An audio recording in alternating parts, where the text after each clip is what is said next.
Hello and welcome back to the fourth episode of Guruvar Gupshup with Garima. And once again, I'm here with a very special guest who promises to tickle us and inspire us.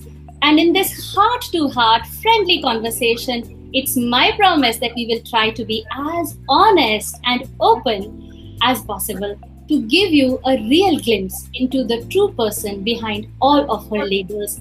So it's my honor and pleasure to welcome today's guest, Nilima Amit. Happy day, everyone. Glad to be here. Awesome. I'm so excited to let all of my followers see the person that you are. You're true inspiration, Nilima. As usual, can you give us a one-line introduction about yourself? I am Nilima Amit. I am a holistic life coach, a Reiki healer, and a best-selling author. That's a one-line introduction. It's so delicious, It's like I want to dive into all these three avatars of yours, being an author, being a coach, being a healer. But I will take a breath. We'll do this one at a time. So, my first, I guess I want to focus on the coaching part. So I wanted to ask, how will I know if I need a holistic life coach?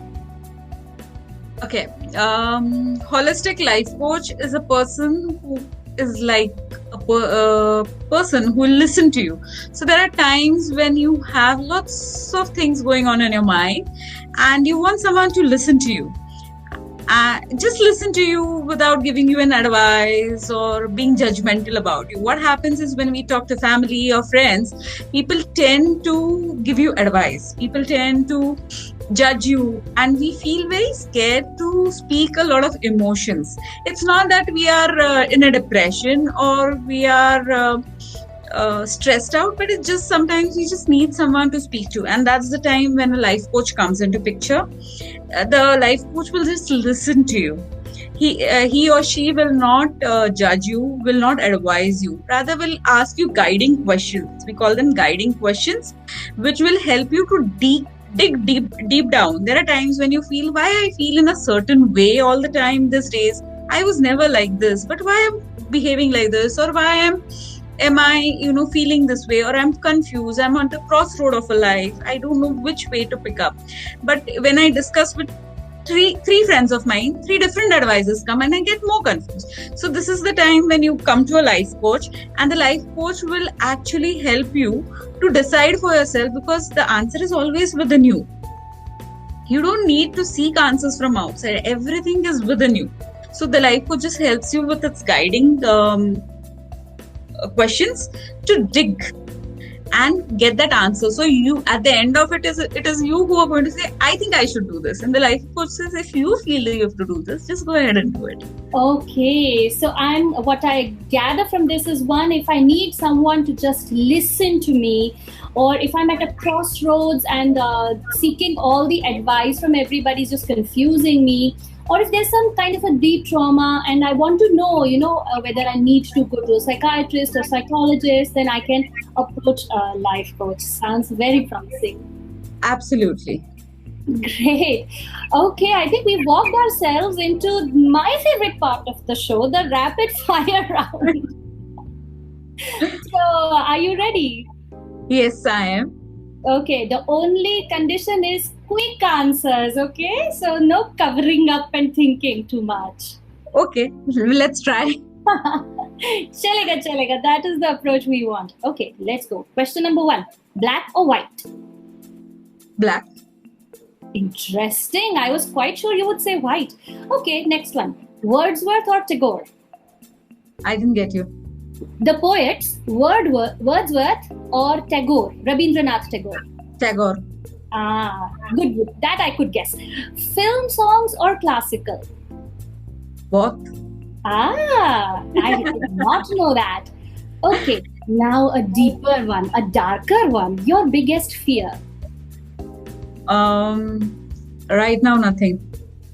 I've overcome it. Okay. I think it. Or maybe rats, lizards, and all those are my fears. Yesterday, I just had an encounter with a lizard, and the day before with a rat. So Okay, creepy crawlies. I can live with that. Okay. Another one, another googly your way. An embarrassing memory. It's like, yesterday I was talking on a phone and I thought the phone was over. And my son entered and I said something to him which was not okay, kind of. But it was for my son and not for the call. I guess the lady on the call thought it's quite embarrassing that way. So this is your time to tell her, hello, it wasn't for you. I'm saying it on a TV channel, sort of. Okay. Do you have like something or someone who you just can't stand? Even a quality? Liars. Hot button. Thank you. Absolutely. Thank you so much for those super rapid responses, Neelima. So, for all of you who haven't had the pleasure of knowing her yet, Neelima is a meditator. Since she was a child, she's now a Reiki healer with the most sincere intentions, and most recently, a well-loved author. She has the most calm face in terrible personal tragedy too, and it's, I think, the most admirable quality that a human can aspire to. Neelima totally walks this talk during this pandemic. Her faith was tested in the most severe way, but she never stopped believing that life is a joyful journey. So I want to just find out from her, Neelima, how do you do it? How do you stay so calm and easy in all of that is happening in the world? Tell me somebody is going to go on a business trip and already I start panicking and worrying and everything. Basically, I have learned the hard way, but I realize we always have a choice how we want to conduct. It's not that I won't yell, scream, get angry or cry. I do all that. But the time is very minute. So the flip happens very quickly for me. Okay, I will feel sad, I will cry. But it's like, for a couple of minutes. And then I'm back to being what I am. Because I know one thing, if I cry, howl, panic, stress, things are not going to change. They're going to remain the same. Then what's the point in, spoiling my whole energy levels? So then how have you trained yourself to be this way? I'm curious. Most of the things come naturally because the way I've been brought up. Tell us about that. Tell us about how you were brought up. I'm born to Osho follower parents. 80% of my family has been Osho followers before my birth, kind of. So when I was small, Mummy, Papa used to visit Osho ashram very often in the 70s and 80s. And then I used to accompany. So somewhere that subconscious engineering has always happened, listening to Osho live, being in his presence. It makes a lot of difference. We don't realize all this. But now at this juncture of life, when I see myself applying a lot of things, I realize it comes from there. No one has taught me. Or I'm not a very voracious reader that I will be reading so many books and from there I've gathered it. No, it's not that. So it has come from there. So I always say I'm blessed to be the chosen one. Oh. And yes, there is a little effort because there was a time when I ran away from all this because wanted to fit into the society and, be accepted. And that whole struggle and the whole sliding down and, then realizing, no, this is not our true self. Our true self is what we've learned throughout the life. So again, embracing it and also, yes, it's again a conscious effort to get back to what I am originally. And, say that, yes, I'm born to Osho follower parents and I am like this and I am different. Maybe I will not cry on someone's death. That's very, very normal for me because crying might be abnormal for me. But for others, if I call you and say, someone expired, you might cry, but I won't. I will be very neutral. And that's me. So for me, accepting that me is also a big thing. Neelima, that brings us to this personal loss that you encountered during the pandemic, the most difficult kinds for a child to lose one of the parents. Do tell us about that. Papa has been kind of a pillar for us always. But as I said, we all have been conditioned to celebrate everything in life. So I have always seen this happening in the family.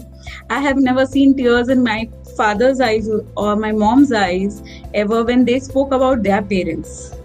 It's always with a smile, it's always with a very good memory.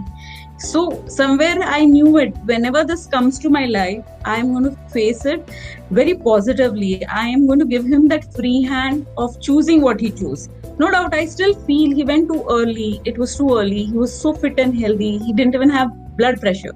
So other elements were out of question. But yes, he might have chosen this path. So we are happy about it. Yes, we feel the void. There are times when we feel like shedding a few tears. We do that. We don't stop from doing anything, but that does not mean we'll dwell in self-sympathy or self-pity or question the universe why.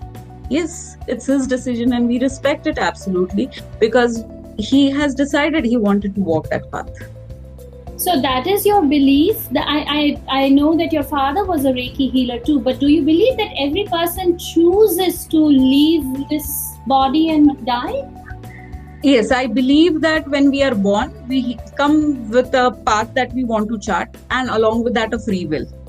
So there are times when we go to a near-death experience and we have a free will to choose whether I want to go on the other side or I want to still stay on this side. We've seen so many incidences, you must have heard also, that people actually walk into their death. And there are people who walk into death and come back also. So it's all about your free will. It's all about what you choose as a soul that you want to do. And knowing my Papa, I knew, we all know that Papa wouldn't have lived in a body which was affected to the extent that his body was getting affected due to the COVID thing. Lungs not functioning, and after that, the kidneys, livers failing in just 4 days. So he might have just chosen, instead of living in such a body, I better leave. So do you also believe in an afterlife, a rebirth? Yes, absolutely. Oh, really eye-popping in a sense and thought-provoking, most definitely, and makes one slow down and process things a little bit differently. So thank you so much for those inputs. I have a confession. I have your book that I only started reading. I haven't finished reading, but it's a terrifically engrossing. It's written in very welcoming, friendly language. People, her book is called One Life, Many Journeys. It's available from Amazon as an ebook, as well as I think now a print copy. I'm not sure. Yes, the paperback is also available. Great. Yes. So tell us that whole train and compartment parallel that you were giving. It is so interesting. Talk to me about that. Okay. As I said, a few things have just come to me naturally. That's what I call naturally. So this is there. If I'm supposed to be here right now, whatever has happened a minute before this or what I know what might happen a minute after this does not actually matter to me. I am supposed to be here with you. I am here with you. I will handle whatever chaos, confusion is there later when it needs to be handled. So when I was in college and all, I've always been like this, like detached when required, attached when required. So my now husband, then boyfriend, whenever we would have a fight or breakup, would be quite tense. You know, she might not study because I was a topper, and he always felt that I should not lose a mark because of him, because I was seeing him. So he would be always tense, and he would call up my best friend in the evening who stayed in our society, asking her, is Nilma studying? Is she crying or is she upset or something? She's like, no, we are having a pastry and she just finished the subject studies and all. So he used to always wonder, what is this girl made of? When we were fighting or we were breaking up, she had tears in her eyes and everything. And now when I'm calling her after a couple of hours, this girl is having a pastry or, you know, just finished studying something and all. So after a while, he's like, there is something different in you.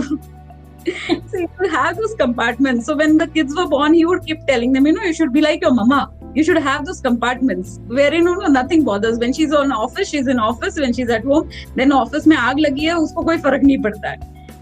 So that's the way that word compartments came into picture.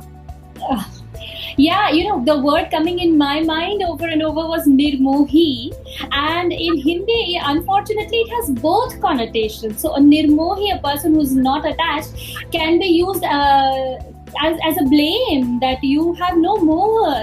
So it can be used like that as an insinuation. But nirmohi is also seen as the finest pinnacle of your yogic practice, that you can become nirmohi and detached. So it's what is very heartening to see is that your husband was able to see the yogic aspect, I suppose. Maybe. But if I go back to that compartment, yes, I'll feel all those emotions. It's not that I won't feel those emotions. So it's like, it just kept on hold or on the back burner. I'll come back to you kind of a thing. Yeah, I guess we could all use that. Very recently, my parents-in-law were also diagnosed, and it was so worrying. And I noticed that it was coming here, and I'm 700 kilometers away from them. Nothing that I can do. But it was showing up in anything that I'm doing. And finally, I had to remind myself that the only thing that I can do is whatever I'm doing just do it well. So, but for me, it's a very new realization to be able to put that aside. And yeah, that's why I love having people like you around me, because you keep continually inspiring me. So, so now I want to talk to you about the other really positive thing that just recently happened. You just briefly mentioned a second book launch on September 21st. What's that about?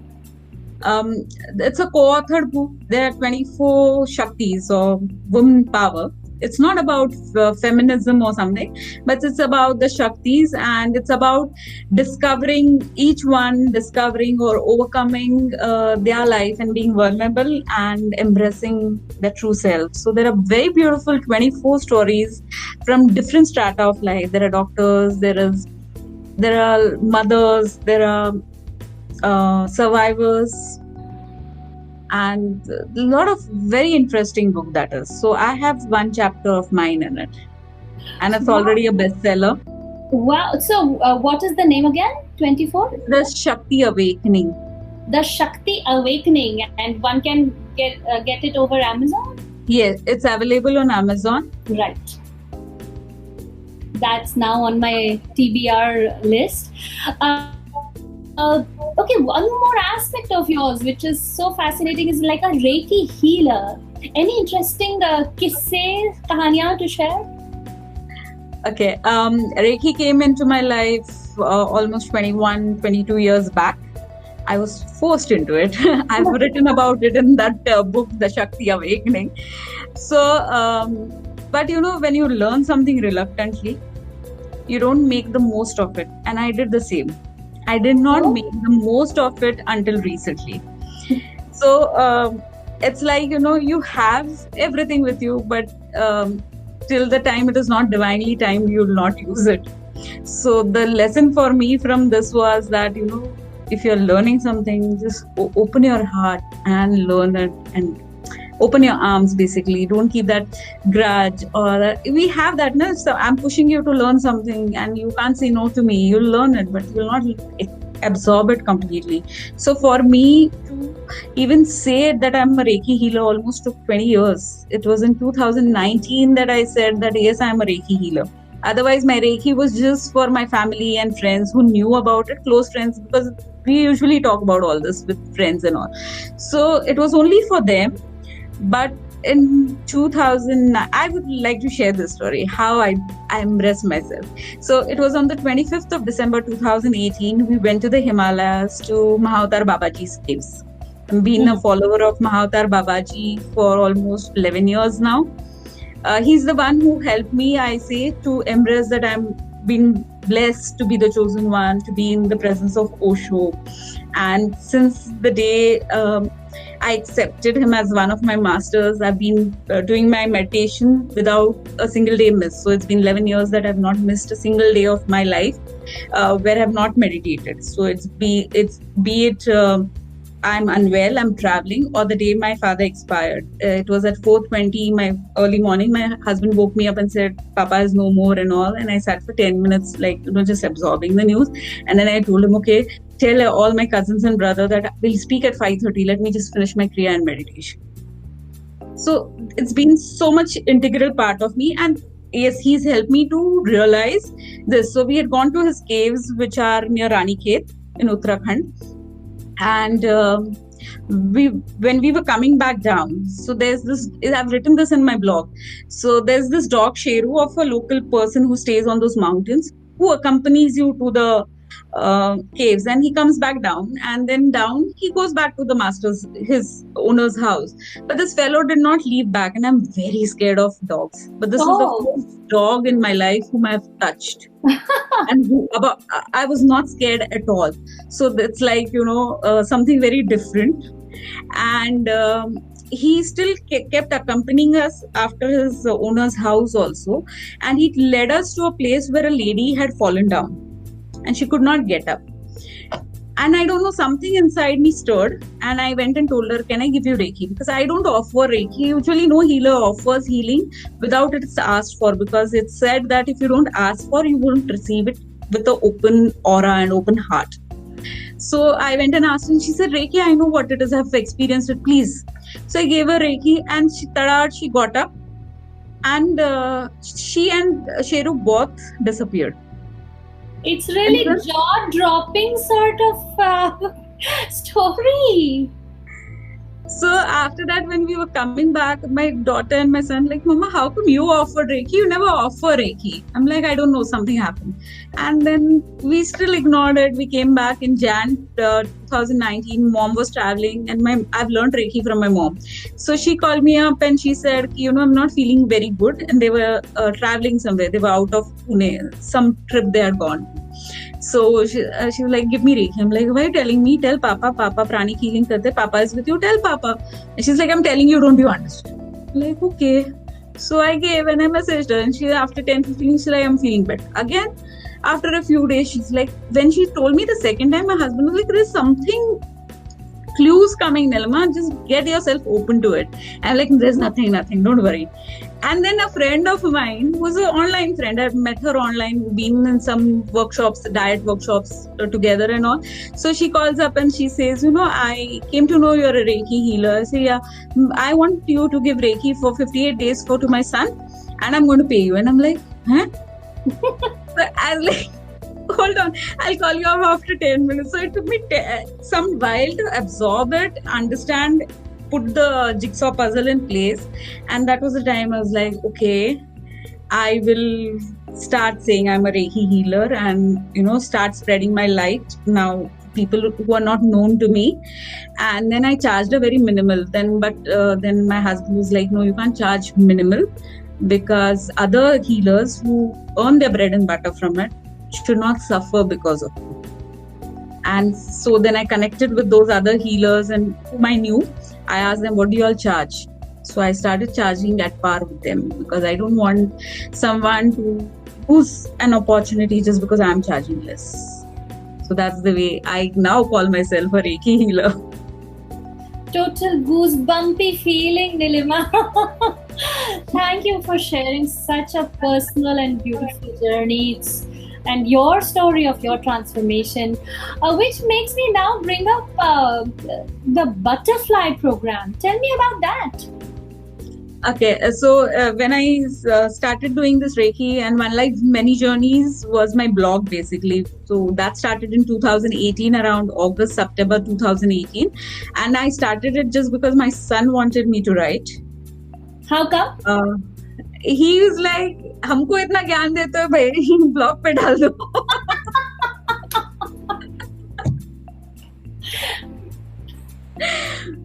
So maybe it was his way of telling his mom, "Channelize your energies." Yeah, it takes all sorts of. So then what? क्या नाम रखना है blog का? क्या नाम रखना है? So this One Life Many Journeys, because when I started the blog, I started writing about different aspects of my life, my relationship with my chaddi buddies, my relationship with my elder brother, that way. So it was like one journey at a time. So that's the reason that One Life Many Journeys name came. And then after I embraced, I'm a Reiki healer. I was still doing the life coach certification. So after that, I started with a lot of workshops, online workshops. So I had this magic workshop which was based on the book The Magic by Rhonda Byrne. Then I started a fearless workshop to let you embrace your fears and channelize them and make them your strength. But somewhere I felt after people doing this, when they're in the workshop, they actually progress, and after a few days still they progress, but somewhere the drop was coming after a year. And then I realized the drop was coming because many of them need a hand holding. Or what happens is I will speak of magic, you'll speak about gratitude in some other word. The same thing you might speak in different words. Then someone will speak about inner child healing, someone will speak about Ho'oponopo, and the person gets lost. What do I need? Right. Yes. Very true. So the whole idea of butterfly program is I will handhold you with the problem or the aspect of the life that you want to make better. It's not necessary it's always a problem, but yes, we have different aspects like career, health, wealth, relationships. This broadly just termed it. So there can be somewhere I'm still struggling a little with my relationship. Maybe my career is going great. So I will handhold you and show you how to get that balance. And I will teach you all the techniques also and help you when to use which technique. Because there are times I have realized talking to so many people that people don't know when to use what. And that's the place where they goof up, and then they have to say that things don't work for us. Everything works for you. It's just that you should know when to use what. Like if affirmation has worked in a certain area for me, it's not necessary it will work in the other area. And they don't realize this difference. So butterfly program actually helps you to learn that, and it's a group program where I take 10 people at a time. So when there are 10 people, what happens is everyone has a different aspect that they're working on, and everyone's issues are little or more or less different. So you learn that okay, इस situation में ये apply होगा, but मेरे situation में ये थोड़ा अलग से apply होगा. And later, if I face a similar situation, I know okay, that has to be applied and not what I'm doing has to be applied. So that's the way this butterfly program actually came into existence. And that's the way I teach them to become independent rather than, every time going on depending on someone for every time there is a ripple, because it's life. So there are going to be ripples. If there are no ripples, there's no point in the life.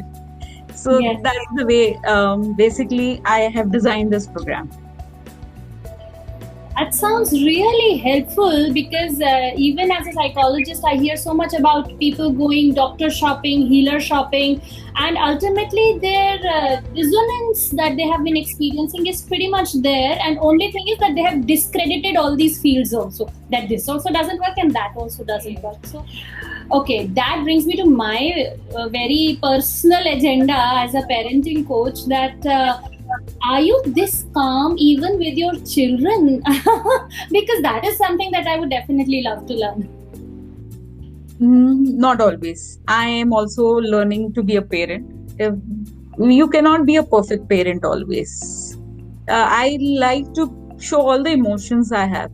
I don't want them to grow up with the fact that, a few emotions are good and a few emotions are bad. No emotions are bad or good. They're just emotions.